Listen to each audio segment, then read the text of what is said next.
social sciences. And so it's really wonderful to see some of the new directions, particularly at the National Science Foundation, that is really fostering that and elevating the opportunity to bring the social sciences together with other life sciences and the physical sciences. And some of the speakers we've got this today will, I'm sure, highlight these relationships. But I'll hand it over to Dan first at the college.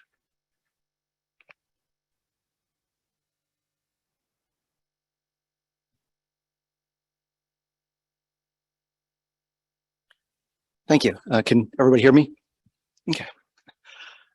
So I have to admit, the day after I agreed to speak here, I had one of those moments of, what did I just agree to do? And I've been racking my brain ever since then. I'm a pretty grunt level teacher. I mean, that's kind of what I do. I have, largely through the efforts of Dr. Linda Nicholas Figueroa, been involved in some of her projects.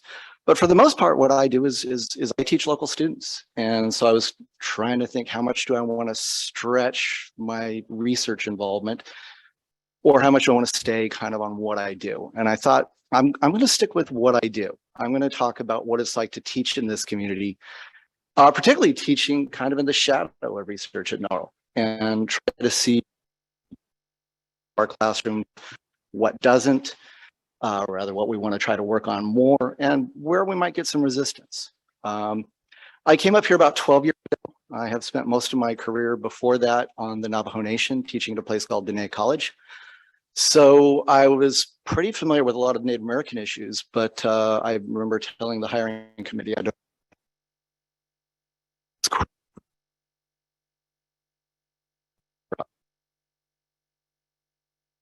that my role at Iḻisaġvik isn't necessarily going to be to teach local knowledge. There are people like Jarek Amat, who is our chair of Iñupiaq Studies, who are here to do that. We have people like Debbie Edwardson, who teaches classes as well. What I do for the most part with local students is I try to translate the rest of the world. So if I have local knowledge, what I'm doing is I'm using that to pick what I tell my students about World War II or the Cold War, things like that. But there's one exception, and a lot of the teacher certification classes. So when people come up to teach for the school district, they normally have to take 2 classes in order to maintain the certification. One has to do with multicultural communication, and another has to do with Alaska themes. And so I get a lot of teachers that come here, and it's very, very much on my mind that those teachers are going to be teaching the local students. Those teachers are the ones that are going to be telling the next generation here, how things work. And if I was ever prone to take that lightly, I got a really, really quick lesson my first year here on that, just by reading the newspapers, because I got here about 2010. And I can't remember if it was that year or the year before, but there was a story of a teacher that had gone into one of the local villages somewhere in Alaska. I don't even remember what region. But she got the idea that a couple of her native students were making fun of her in their native language. This does not seem implausible. I think I've been there. But you'll never guess what her solution was. She banned the speaking of the native language in her class. This did not go well. And I don't actually know how that played out. There's a part of me that would love to believe that the local community taught her lesson and gave her another chance, and that she learned the lesson and made good on it. There's another part of me that knows there's no such thing as Santa Claus. But the thing that got to my mind was that some of the new teachers here, they have a range of different levels of enthusiasm for local knowledge or for indigenous knowledge. They have a range of different background, but usually it's pretty small. And even when they're enthusiastic, that doesn't mean they know where the issues are. And so I feel like I have 1 semester, possibly 2, to at least expose them to all of these issues. Now, getting a little closer to the topic at hand, I had the significance of this underscored a couple years later when I'm sitting in a class a little past midterm talking to one of the science teachers who proceeds to tell me in no uncertain terms that science is not culturally variable, that it's really the same everywhere, and that's it.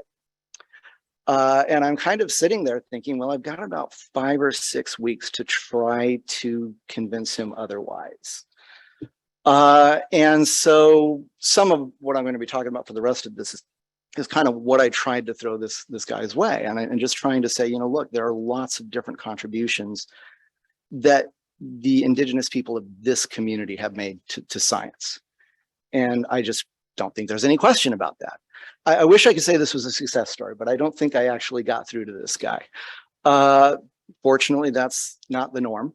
And I would say, you know, we've run into other things too. I remember once we had a math teacher that was really resistant to indigenization. And after talking to him many times, he finally came up with something to indigenize his math lessons. And so what he did was he did some mathematical calculations of of whale, the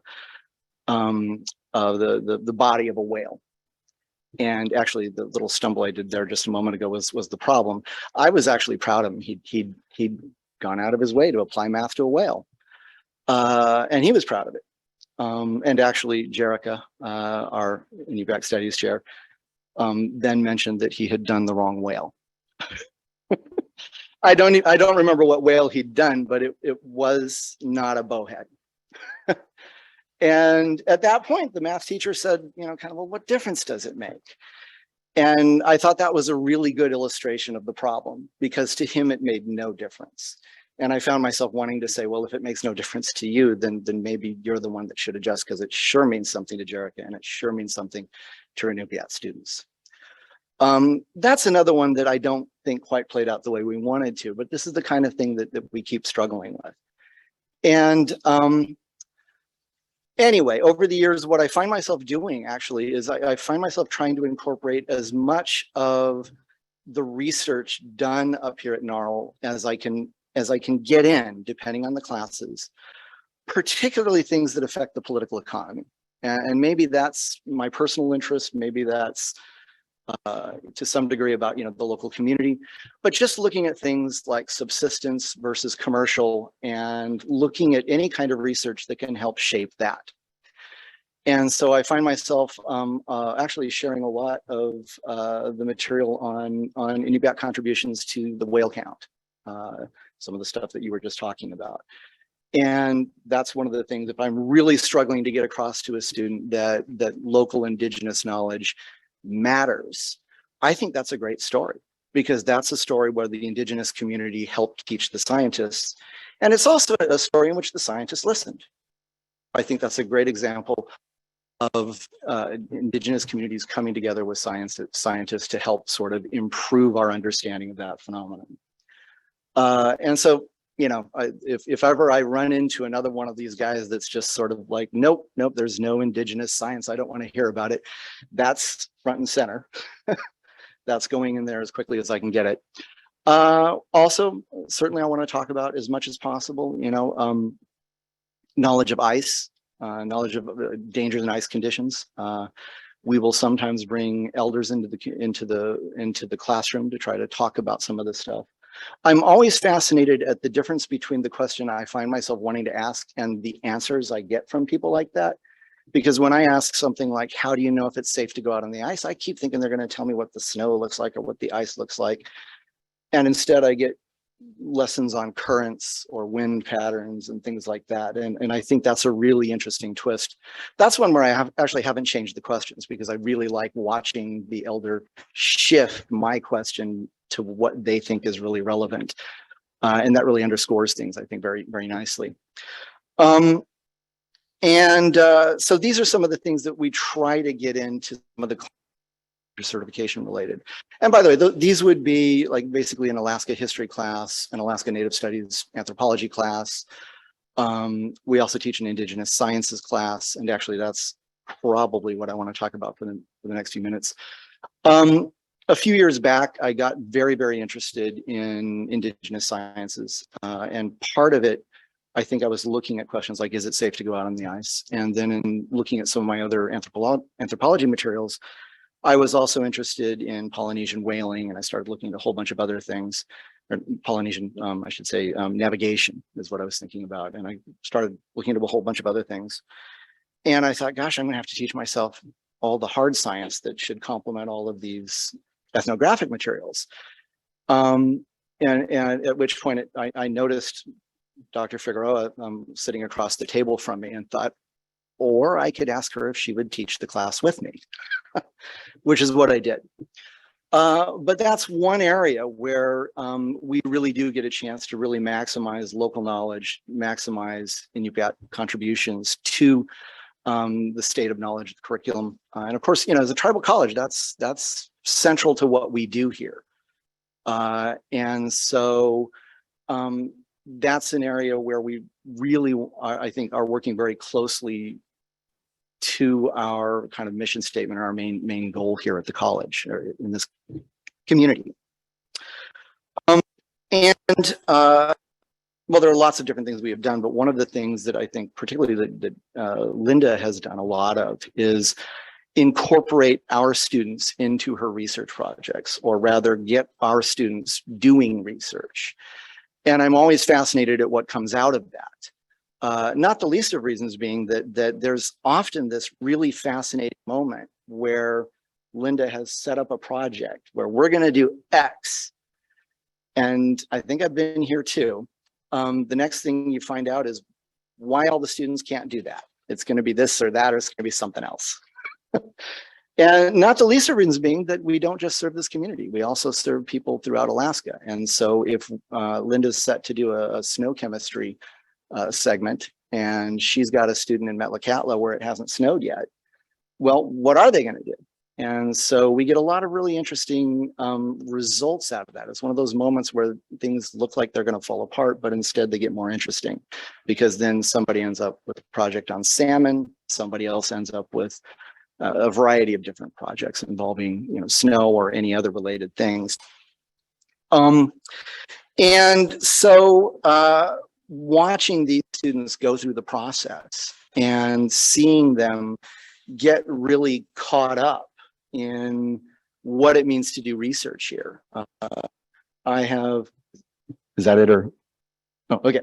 Seeing them get really caught up in what it means to do research here, I think it is really inspiring. I have seen some students that I watched struggle through fairly basic classes. Linda gets them out there doing research themselves, and suddenly they are inspired, and it shows in the other classes too. And so I find myself more and more thinking that really what I'd like to see at Iḻisaġvik is I'd like to see us more involved in getting students getting involved in more research that's done here. I think historically, our college has had a tendency to say, well, we teach, and hence the theme of my talk. We teach here. There's a sense that we don't usually do research, but I do feel like Iḻisaġvik could do a lot more to prepare students to be able to help the scientists that do the research. And from what I'm seeing, when students are involved in that stuff, when our students are involved in that stuff, it helps their education. Not the least of reasons being that it gives them a reason to study, which sometimes undergraduates, maybe they struggle for that. But like I said, you get somebody out there that's helping to learn about the local community, and they see how it's relevant to their lives. And I think that's a really good thing. And I think I'm done. Yeah.